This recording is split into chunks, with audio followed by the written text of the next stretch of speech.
मुलांनो, एक लक्षात घ्या की तुम्ही हा जो प्रश्न विचारला तो खरं म्हणजे की तुमच्या वयासाठी हा प्रश्न योग्य नाही आहे.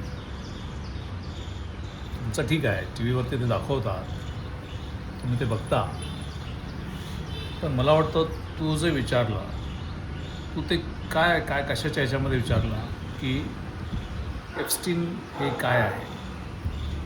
खरं म्हणजे की तू असे चॅनल टी व्ही बघितलाच नाही पाहिजे की जिथे मोठे लोक, तुम्ही सगळ्यांनी लक्षात घ्या की टी व्हीवरती भांडतात, एकमेकांना ताणे मारतात, एकमेकांच्या अंगावर जोरजोरात ओरडतात आणि शेवटी काय होतं की त्याचं काहीच असं लक्षात राहत नाही की हे कशासाठी चाललेलं आहे.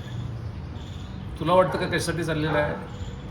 मग हे आपण असे जे चॅनल आहेत ते पाहण्याऐवजी तुमच्या वयामध्ये तुम्ही काही असे चॅनल आहेत की जे इंग्रजी भाषेत असले आणि अलीकडे तसे हे जे चॅनल आहेत ते भारताच्या भाषेमध्ये पण आहेत, मराठीमध्ये पण ते करतात. पण समजा जरी नसले तरी ते निसर्गाबाबतीमध्ये असतात, ते इतिहासाच्या वरती असतात, जे इतिहासाबद्दल जे बोललं होतं त्याप्रमाणे, किंवा मग प्राण्यावरती असतात. तर हे तुम्ही सगळ्यांनी यामध्ये की लक्षात दिलं पाहिजे की आपण असे चॅनल्स पाहिले पाहिजे. तुम्हाला महात्मा गांधींची 3 माकडं माहिती आहेत, मी परत सांगायची गरज नाही आहे की चुकीचं बोलू नये, चुकीचं पाहू नये आणि चुकीचं ऐकू नये. त्यामुळे असे चॅनल तुम्ही पाहू नका की ज्याच्यामुळे तुमच्या मनामध्ये काही शंका निर्माण होतील किंवा त्यामध्ये तुमचं मन कलुषित होईल. त्यामुळे काय चांगलं आणि काय वाईट हे जे आहे ते तुम्ही समजण्याच्या थोडंसं अजून मला तुमचं वय होण्याची गरज आहे. आता तू जे एप्स्टीन बद्दल बोलला आणि तुला पूर्ण मला बरं वाटलं की तू एप्स्टीन फाईल हा शब्द बोलला. तुम्ही त्याच्याकडे लक्ष देऊ नका. तो अतिशय वाईट माणूस होता. तो आता जगामध्ये नाही आहे. त्यांनी खूप लोकांना फसवलं, खूप लोकांच्याकडून पैसे कमावले, पण सगळ्यात महत्त्वाचं म्हणजे की त्याने लहान मुलांना प्रचंड त्रास दिला, लहान मुलींना त्रास दिला आणि त्यांच्यावरती अतोनात हाल केले. तर हे हाल इतके होते, काही मुलांचा आणि काही मुलींचा त्यामध्ये मृत्यू झाला.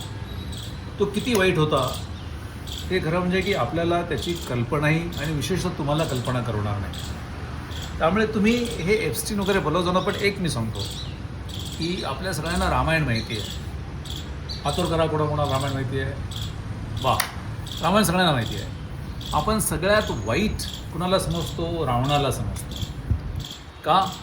तर रावणाने सीतामाईचं हरण करून सीतामाईला त्रास देण्याचा प्रयत्न केला आणि त्याच्यामुळे मग रामायण कथा घडली. बरोबर आहे की नाही? तुमच्या शिक्षिका आणि शिक्षक तुम्हाला हे सांगतात आणि रामायणातून काय बोध घ्यायचं हेही सांगतात.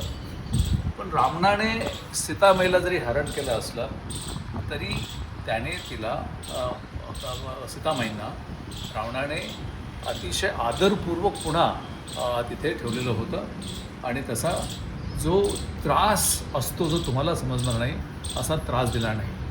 पण हा एप्स्टीन जो आहे त्याने मुलांना, मुलींना, तरुणींना इतका भयानक त्रास दिला.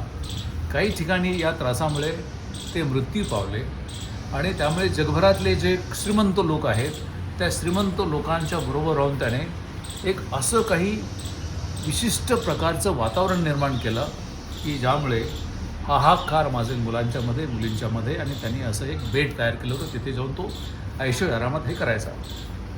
मी याच्यामध्ये जाणार नाही कारण तुम्ही याच्यापासून दूर राहा, अशा बातम्यापासून दूर राहा.